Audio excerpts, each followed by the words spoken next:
If you have any questions, please text them in via text, Twitter, or online.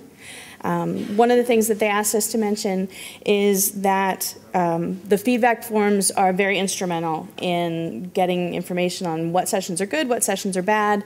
The best part about it is 6 feedback forms from each day will be randomly drawn for a gold pass to the summit in New York. So if you're headed to New York, or if you want to head to New York, fill out the feedback forms, make sure you put your name on them, and give them to the people at the door on the way out. So let's get started. Like phoning a friend, I'm polling the audience. How many of you have redesigned a website ever? Pretty much everybody. How many are redesigning this year in 2011? Again, almost everybody. And how many of you used your web analytics to guide your redesign? So I've got a pretty good amount of people who can come on up here and give this session instead of me. So, all right. As the intro mentioned, I work for First Mariner Bank. It's a regional bank in Baltimore, and so I am very interested in the 4th quarter of the Ravens game that's going on right now. If anybody wants to shout out or pass along the ending score, because we know the Ravens are such a great 4th quarter team, let me know. And we've got a crab here that you can take home with you.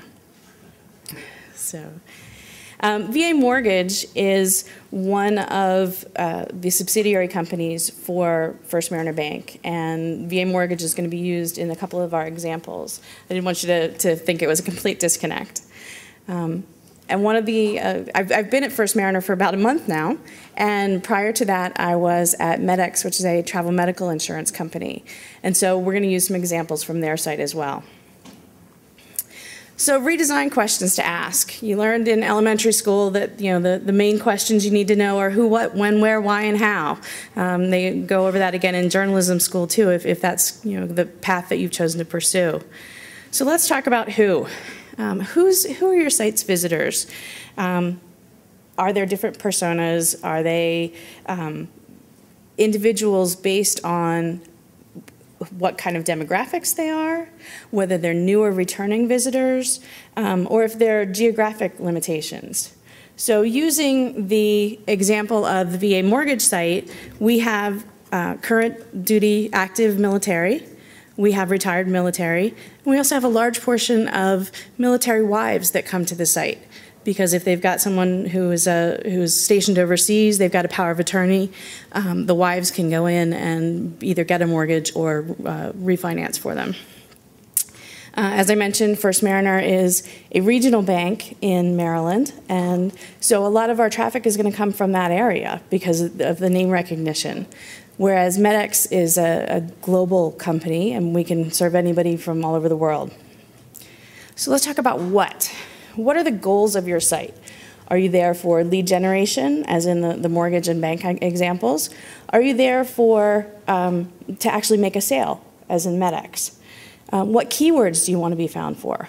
It's a lot easier to be found for trademark keywords, proprietary terms like MedX or First Mariner Bank, than it is for things like banking or insurance.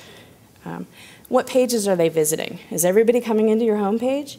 I hope not. I hope that you're using your search wisely in order to pass along keyword information and give a really dedicated site experience for your users.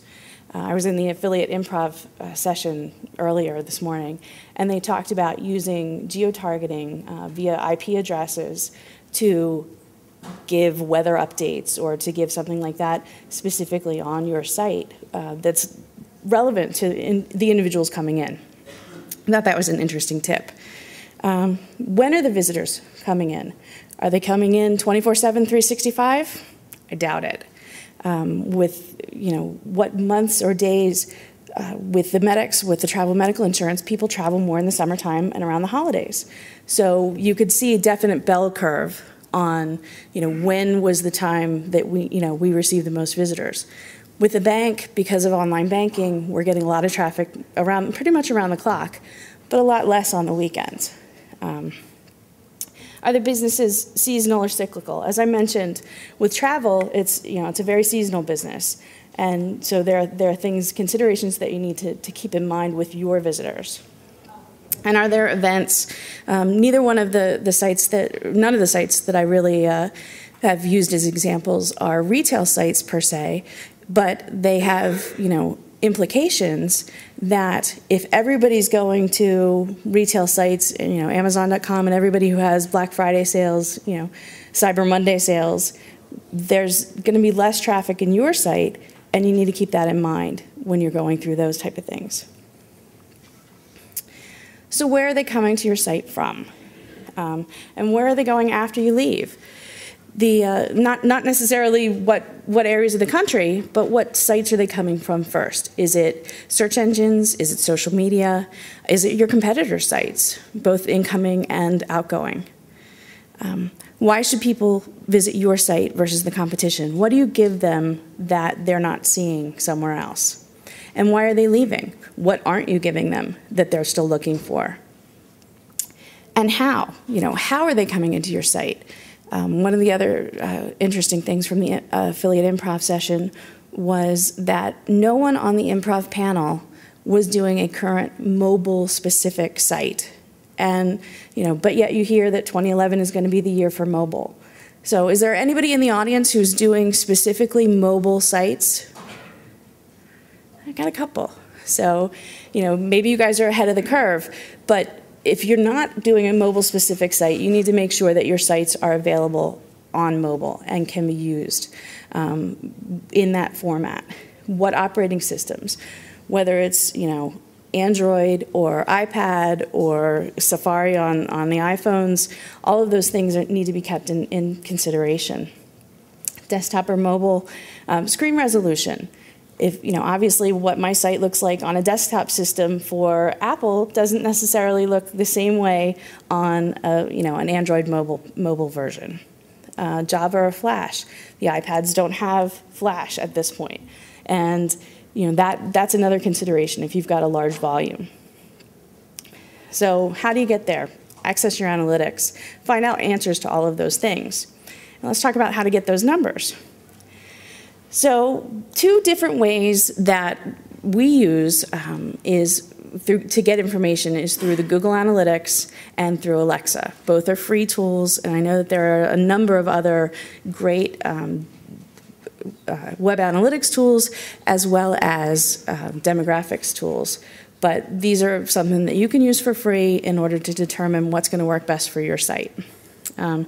The things that we looked at for First Mariner Bank is we have a large volume of 25 to 54, but not so many on the 18 to 24 side. And so you can use information like that to redesign not only your site, but your products themselves. The bank has gone out with First Access Checking, which has a specific component for 18 to 24, 18 to 25-year-olds who are still potentially in college, haven't really gotten their finances together. They get free checking, free checks themselves, different options that are not necessarily available, free ATM use, online banking, that are not necessarily something that somebody in the 55 to 64 demographic would be using. So if you look from a bank's perspective, we have predominantly female with children browsing from work who are college educated. That information tells us how to design the site, what imagery to put on there. That women are looking for pictures of women. If we're considering something with or without children, we would lead more towards children. Using that information allows us to really give a more personalized experience to everybody who's coming into the site based on the numbers themselves. So let's talk about visitors. As you can see, weekends from the top graph drop off dramatically. The new visitors versus returning visitors, what are you giving to those returning visitors to keep them coming back to your site? Is your content fresh? Are you still doing the same content over and over again? Are people going to see the same pages and go, I'm gone, I don't need to come back here? With the bank site, we have the online banking on the website, and so that's why we get a lot of returning visitors. New visitors, sometimes you need to lead them in a special path down your site. The transition through your site may be different for new visitors as opposed to returning visitors. If it's a retail site, maybe think about, have they already signed up? Have they already been through your checkout process and have a login and password to save them some steps during the checkout. Things to think about as far as the number of times that they come back in. If you're only getting somebody into your site one time, that's not so bad if you're looking at a mortgage site where you don't necessarily buy a mortgage or refinance every day. But if you're looking at something where you want people to come back every time, if you want people to come back often, then you need to watch those numbers and make sure that they change. The geographic distribution we touched on a little bit, you can find out from Google Analytics where in the world your visitors are coming from, where in the United States they're coming from, and even what cities they're coming from, and target things, geographically. One of the things on the bank site, because it is regional, is, we've got a deal where Joe Flacco, the quarterback from the Ravens, does promotions for our bank. And so we have a Festivus Maximus banner, which is the Ravens, postseason topics. And so we have things like that that really speak to our target demographic. And you can see that, the concentration in that Baltimore area. Goals. Let's talk about the goals for your site. Whether they're sales, leads, forms, white paper downloads, all of those things are considered goals for your site and can be set up in your analytics program to be tracked and to find out whether your goals are tracking cyclically the same way your traffic is. This is the example from the travel medical insurance, and you can see the large bump around the summertime when people are actually making those connections. It's like, okay, I'm going on a trip, I need to buy this travel medical insurance. Same type of thing around the holidays in December. And it could also be when the kids are off school. So things to think about with your goals is the keywords themselves. Staying with the travel medical, we've got a lot of branded keywords, branded terms. Medx Insurance, ASI Group, ASI Global, and CMI are also subsidiaries of Medx, and so they'll go into that site as well. But you can look and see that 17%, 17% came in from the keyword Medx. And if you look at this light orange bar right here, it doesn't even show you a percentage of what size it is, but that's Medx Travel Insurance. If you look, that converts into goals 7.19%.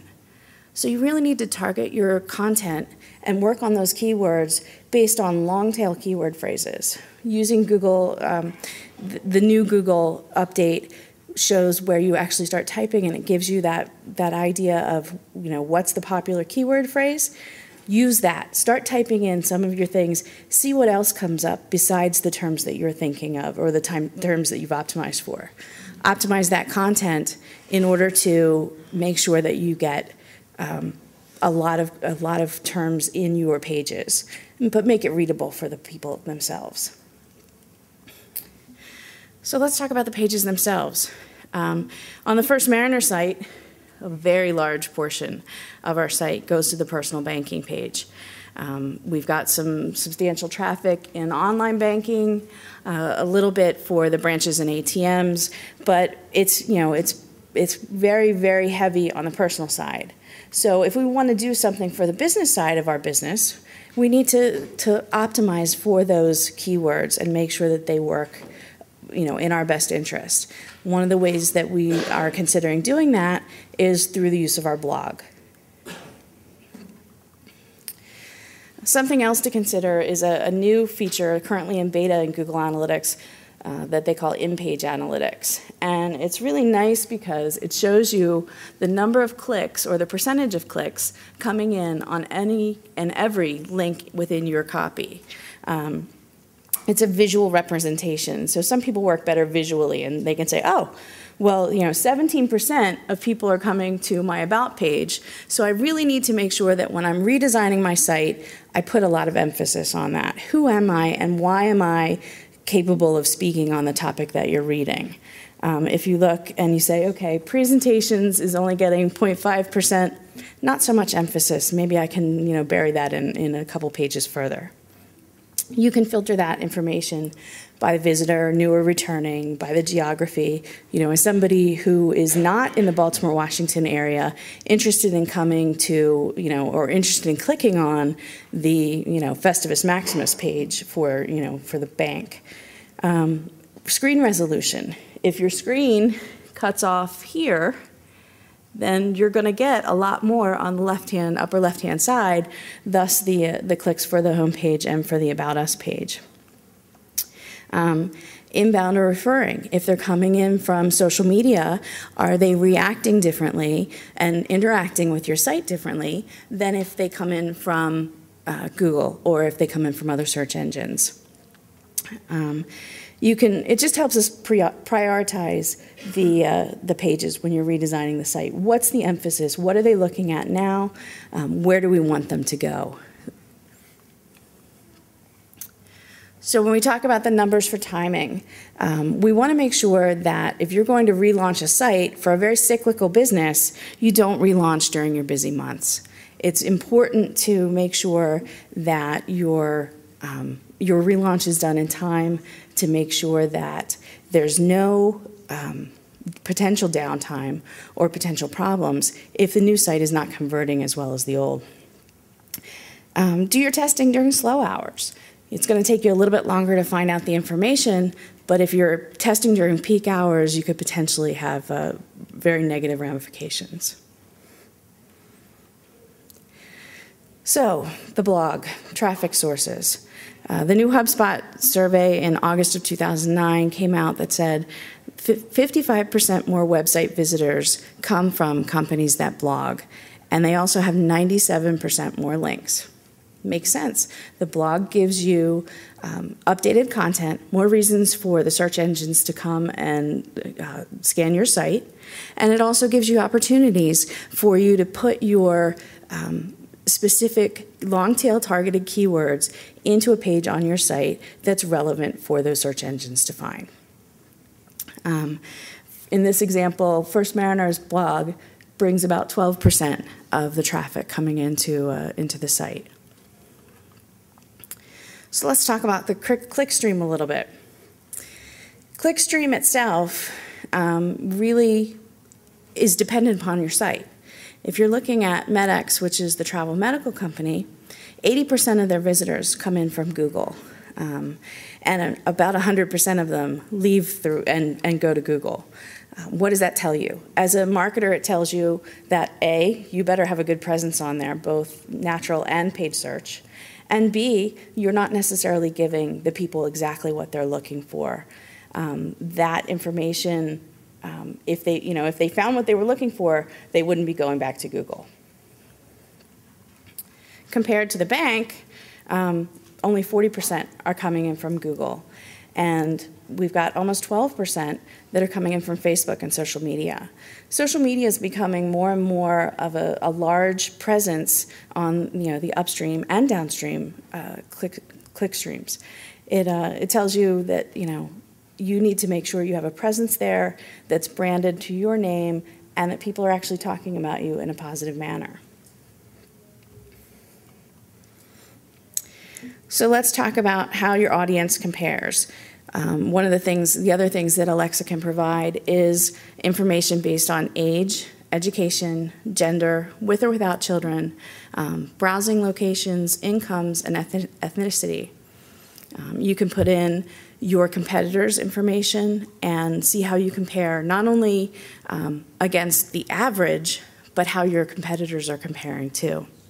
you can see that, across the board, the 18 to 24 market is an underserved market for banking. 65 plus, some of the credit unions, CQMD and MEQ, are doing a much better job than anybody else. But it tells you what you need to consider, what imagery you can put on your site to make it more personal. As far as income, how does your income compare to the income of visitors on your competitor's site? Does it, do you have a lot of low income like Carrollton, or do you have a lot of higher income like the ones on the left? The browsing location. Are they browsing from home or from work? That tells you whether you need to think about things like audio and video. Facebook pages. A lot of companies these days don't let you interact with social media. So if your site has a lot of Facebook interaction, you might want to consider how else you can get around that if people are surfing from work. Gender, male, female. In most of the marketing that I've seen, the females are the responder, whether it's a male targeted or female targeted or generic information.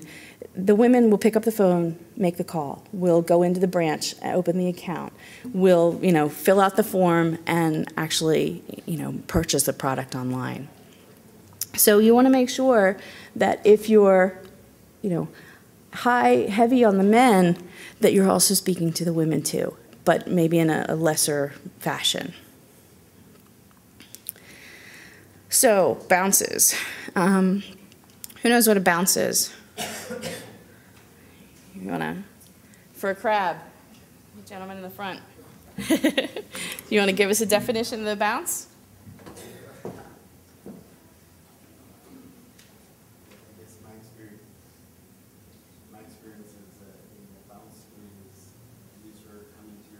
And leaving within a short period of time, 30 seconds or less, without experiencing anything else on the site.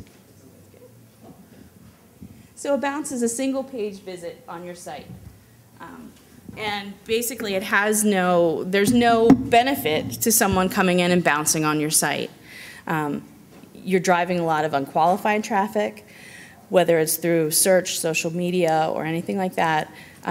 It gives you an idea of where you need to look for other opportunities. Possible reasons for bounces are the existing site navigation, the lack of trust. If we go back to the VA mortgage site, you can see that it's got the highest bounce rate among the sites that we've ranked here. That site hasn't been touched since 2006, which is many internet lifetimes ago. And it looks it. It's ready for a redesign, and that's something that we're working for in 2011. The main thing you need to keep in mind is that bounces relative to one another don't mean anything. It's how your site trends as far as bounces go. So if your bounces are starting out at 20%, and all of a sudden you start seeing these dramatic increases and you're at 70–75%, something's going wrong. Whether it's the site itself or the traffic coming in, you need to look and find out what the problem is. Conversely, if you started out at 75% and you've started out with a blog with not a lot of call to actions, no real pathways through the site, that information can be lowered by developing or emphasizing in your redesign what you want people to do. Getting them off that page onto a more specific page to take them through the funnel and make the sale. Some of the other things for bounces are intrusive site enhancement, pop-ups, autoplay, audio or video, especially if you're on a work site, or a site that people access from work. If you log onto a site and all of a sudden you start hearing, "Hey, how's it going?" Da, da, da, da. Click, I gotta go. The boss is going to hear that. The boss is going to see that. They don't need to have that information on a site that's primarily accessed from work. So let's talk about the technical a little bit. Operating systems, browsers, and versions are important to keep in mind when you're redesigning a site. You want to make sure that the vast majority of your site is taken into consideration, and look at it in all of those different browsers. I didn't include versioning up here, but if you look at something in IE6, it's much different than IE8. And so hopefully nobody's still using IE6, but just in case.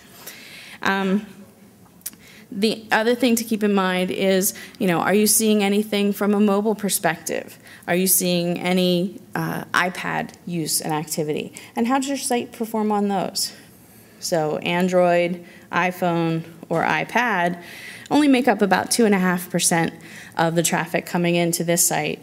So it's not something that I really need to worry about in this current redesign, but it is something to keep in mind and something to keep watching, especially as things like that become more and more popular. So then if we talk about screen resolution, 93% are using 1440 by 900. That makes it nice and easy because you've got a big, huge screen size. But you also want to make sure that you speak to the lowest common denominator. If you look at the top 10 list there, the lowest common denominator happens to be the number 2, 1024 by 768. So if you devise your site so that it's perfectly legible and perfectly readable by 1024 by 768, when you have that extra space, give them something extra for it. Give them another reason to work through what you're looking at. Flash versions and Java support. As we mentioned earlier, Flash is not currently available on iPads, so if you've got a large portion of your site coming in from those type of things, keep that in mind. Keep in mind that 12% of this site's visitors are not using Java. So how does that impact what you're designing? Are you, do you have a big Flash banner? Do you have, a Java-enabled widget in your site? Those kind of things are really what you need to worry about. So the numbers are visitors. So we talked about the visitors to your site, goals, pages, timing of the traffic, traffic sources, clickstream, competition, and technical. And what we really need to make sure is that you've developed a really good benchmark. So you benchmark all of those numbers and watch the trending, because the trends are the most important part of your site. If you've got a good benchmark, you do the redesign, all of a sudden your numbers are skewed one way or another, figure out what you did and how to tweak it and make it better.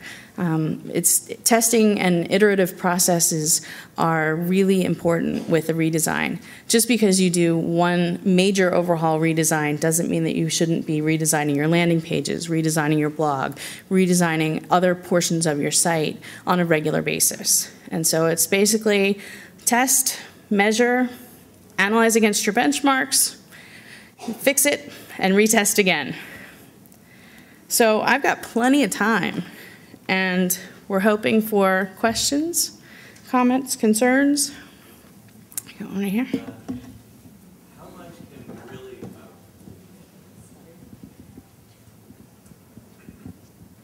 Hello?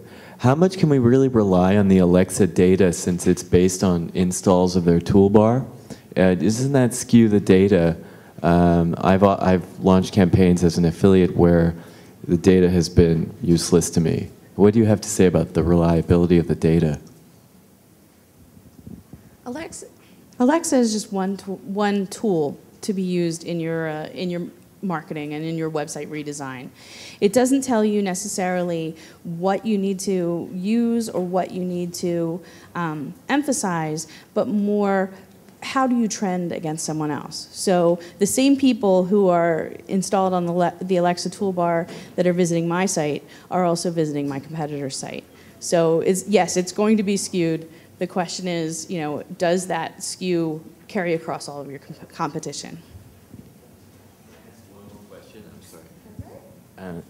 Do you know of any self-hosted alternatives to using Google Analytics that I can run on my own server as an alternative? There are two different kinds of analytics programs. There's web log web log-based, and then there's cookie-based. As far as the web log-based, you can do things like web trends. Is anyone else using a self-hosted site? Urchin? Okay. There are also alternatives on the cookie-based, if you will, things like Coremetrics, Omniture, which is now Adobe, somehow they're connected. But that'll give you an opportunity to compare one against the other. They all have different features. It's just a matter of whether you're willing to pay for it, or whether it's, and whether you're willing to host it on your server, or whether it's something that's, that's kind of cookie-based. Other questions? Great. Well, thank you very much. Oh, wait a minute. I got one in the back.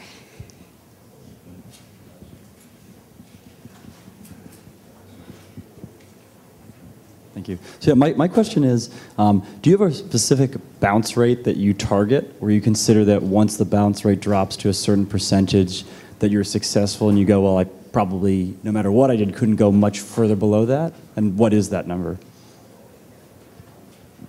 As I mentioned, your bounce rate is really specific to your site. So if your existing benchmark for bounce rate is at 50%, then you drop it down to half of that. I think that's a pretty good trend. There's not really or not that I'm aware, a really bottom, base mark of a baseline of where you want to be. The idea is to keep reducing it, no matter what. I got a question. All right. I got you, Sharon. Are there any, other than Google Analytics, are there any tools that you like that help identify keywords that you're able to use for SEO optimization, especially if it's like something related to, like, trying to think of something that might be on mortgage, like you're trying to uncover default or other types of things that people might be searching for. Maybe that's a pattern, you don't want that customer.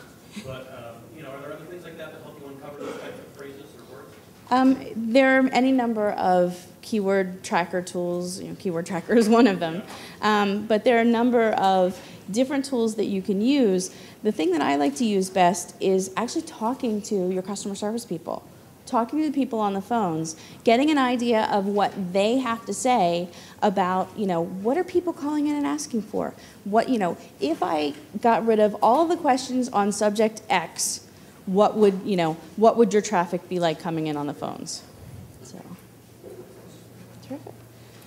Well, thank you all, and hopefully somebody will have figured out what the final score of the Ravens game is, and let me know.